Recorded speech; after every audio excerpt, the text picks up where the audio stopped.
حضور نبی کریم رؤوف الرحیم صلی اللہ تعالی علیہ وآلہ وسلم کا فرمان عالی شان ہے۔ آپ فرماتے ہیں کہ جب جمعرات کا دن آتا ہے تو اللہ تبارک و تعالی فرشتوں کو بھیجتا ہے جن کے پاس چاندی کے کاغذ اور سونے کے قلم ہوتے ہیں۔ وہ فرشتے یہی لکھتے ہیں کہ کون جمعرات اور شب جمعہ سرکار ابدی قرار شافع روز و شمار صلی اللہ علیہ وآلہ وسلم پر زیادہ سے زیادہ درود پاک پڑھتا ہے۔ سبحان اللہ، کتنی بڑی سعادت ہے ان درود پاک پڑھنے والوں کی کہ جن کے درود پاک کو سونے کے قلموں سے لکھا جاتا ہے۔ تو ہمیں بھی یہ سعادت ضرور حاصل کرنی چاہیے۔ درود و سلام پڑھتے رہا کریں۔ اصل و برکت ایک دفعہ درود شریف پڑھ لیجیے۔ اللہم صلی علی سیدنا و مولانا محمد وعلی آل سیدنا محمد وبارک وسلم علیہ۔ اللہ تبارک و تعالیٰ نے قرآن مجید فرقان حمید میں ارشاد مبارک فرمایا، ایاک نعبد و ایاک نستعین۔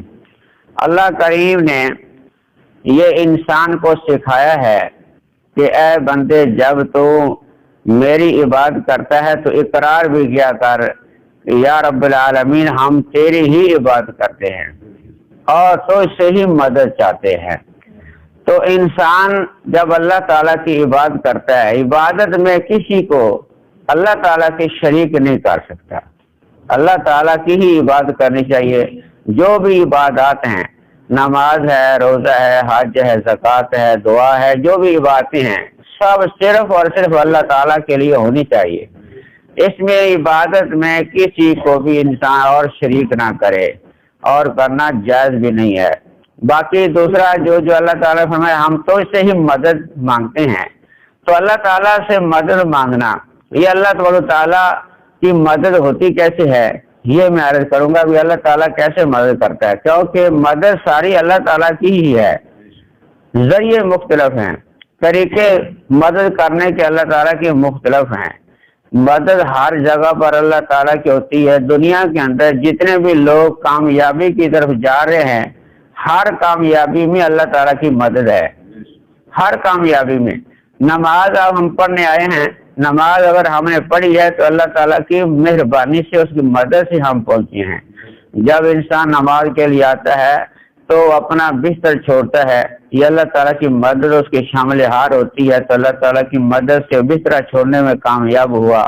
اس نے وضو کرنے میں پانی ٹھنڈے کی پرواہ نہیں کی، وضو کیا، اور مسجد کے سفر کی پرواہ نہیں کی، سردی میں مسجد میں پہنچا اور نماز با جماعت ادا کی۔ یہ اللہ تعالیٰ کی مدد ہے۔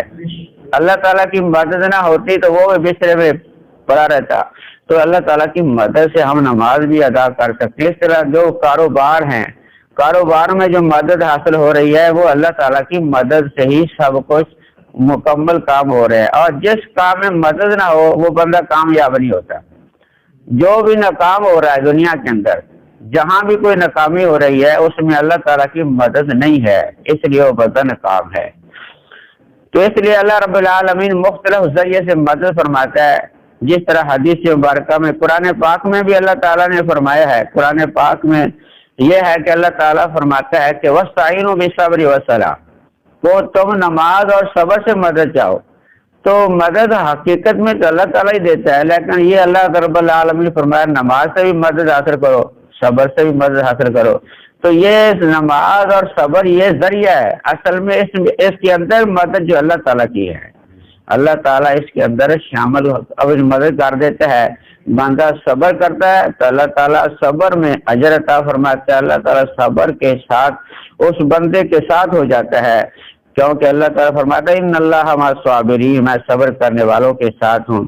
اسی طرح جب جنگ بدر میں حضور علیہ السلام تشریف لے گئے تھے، جنگ بدر میں حضور علیہ السلام نے اللہ رب العالمین کی بارگاہ میں جب دعا کی تو اللہ تعالیٰ نے فرمایا وَلَقَدْ نَصَرَكُمُ اللَّهُ بِبَدْرٍ وَأَنْتُمْ أَذِلَّةٌ، اللہ کریم نے فرمایا بے شک اللہ نے بدر میں تمہاری مدد کی جب تم بالکل بے سر و سامان تھے، تو فرشتوں کے ذریعے اللہ تعالیٰ نے مدد کی۔ وہاں فرشتے آئے تو فرشتوں کے ذریعے سے مسلمانوں کو اللہ تعالیٰ نے کامیاب فرمایا۔ تو اللہ تعالیٰ فرشتوں کے ذریعے بھی مدد فرما دیتا ہے، صبر کے ذریعے بھی مدد فرما دیتا ہے، نماز کے ذریعے بھی مدد فرما دیتا ہے۔ یہ تو قرآن پاک سے آپ نے سمجھا۔ تو حدیث مبارکہ میں بھی حضور علیہ السلام ارشاد فرماتے ہیں، ایک حدیث پاک ہے، نبی کریم صلی اللہ علیہ وآلہ وسلم ارشاد فرماتے ہیں، جو بندہ رات کے وقت رات کو اٹھے اور اٹھ کر اللہ رب العالمین کا ذکر کرے، لا الہ الا اللہ وحدہ لا شریک لہ لہ الملک ولہ الحمد وہو علی کل شیء قدیر، الحمدللہ، سبحان اللہ، ولا الہ الا اللہ واللہ اکبر، ولا حول ولا قوت الا باللہ العلی العظیم۔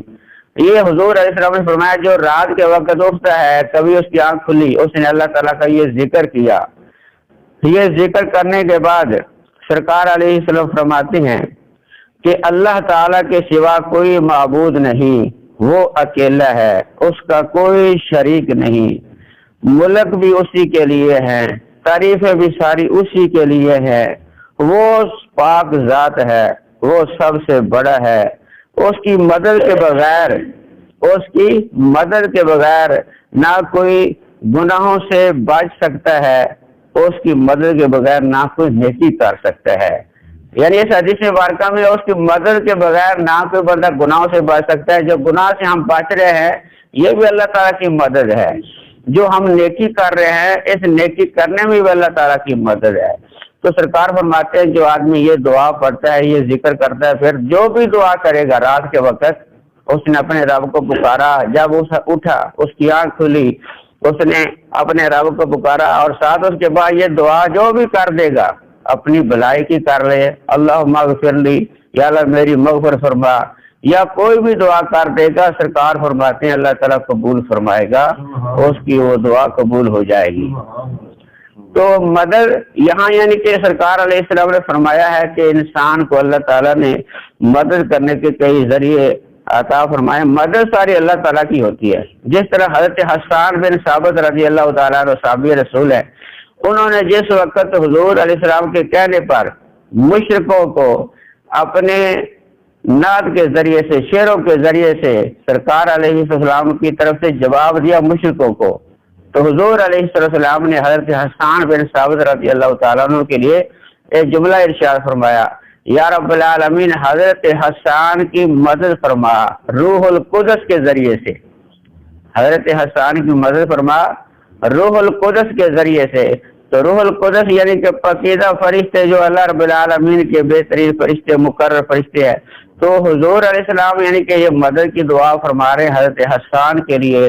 تو اس طریقے سے بھی مدد اللہ تعالیٰ کی ہوتی ہے ہر ذریعے سے۔ جس طرح ایک اور جگہ پر حضور علیہ السلام نے جس وقت حضرت علی المرتضیٰ کرم اللہ وجہ الکریم کی والدہ محترمہ فوت ہوئی نا، حضرت علی رضی اللہ تعالیٰ عنہ کی، آپ کی والدہ محترمہ حضرت فاطمہ بنت اسد رضی اللہ تعالیٰ عنہ، ان کا جس وقت وصال ہوا تو حضور علیہ السلام نے خود ان کی قبر بنوائی۔ قبر بنوانے کے بعد سرکار علیہ السلام قبر میں خود لیٹ گئے، ان کی قبر میں سرکار خود لیٹے، اور قبر میں لیٹے پھر آپ نے اس قبر میں بیٹھ کے دعا کی، یا رب العالمین تو ہمارا خالق ہے، تو مالک ہے، جس کو چاہتا ہے تو زندہ رکھتا ہے، جس کو چاہتا ہے تو زندہ رکھتا ہے، جس کو چاہتا ہے تو موت دے دیتا ہے۔ یا رب العالمین میرے وسیلے سے، میں تیرا نبی ہوں محمد صلی اللہ علیہ وسلم، میرے وسیلے سے اور جتنے بھی پہلے انبیاء کرام تشریف لائے ان کے وسیلے سے مولا کریم ان کی بخشش فرما دے، ان کی میری وسیلے سے اور سارے نبیوں کے وسیلے سے ان کی بخشش فرما دے، اور تیری بخشش جو ہے سب پر حاوی ہے، تو جس کو بخشے وہ اس کی بخشش ہو جاتی ہے۔ تو اس طرح حضور علیہ السلام نے اپنے وسیلے سے دعا کی، اللہ کریم کی مدد چاہیے، تو یہ بخشش سے مل جانا یہ بھی اللہ رب العالمین کی مدد ہے۔ کسی ذریعے سے اللہ رب العالمین کی طرف سے فضل کا ہو جانا، بخشش مل جانا، نجات مل جانا، کامیابی مل جانا، یہ اصل میں مدد اللہ تعالیٰ کی ہوتی ہے، ذریعہ مختلف۔ تو اس لیے جو کسی طریقے سے مدد ہو رہی ہے اصل میں اللہ تعالیٰ کی مدد ہے۔ تو اس لیے کسی کو اللہ رب العالمین نے کوئی ذریعہ بنایا، لیکن اصل میں اس کے اندر مدد صرف اللہ تعالیٰ کی ہے۔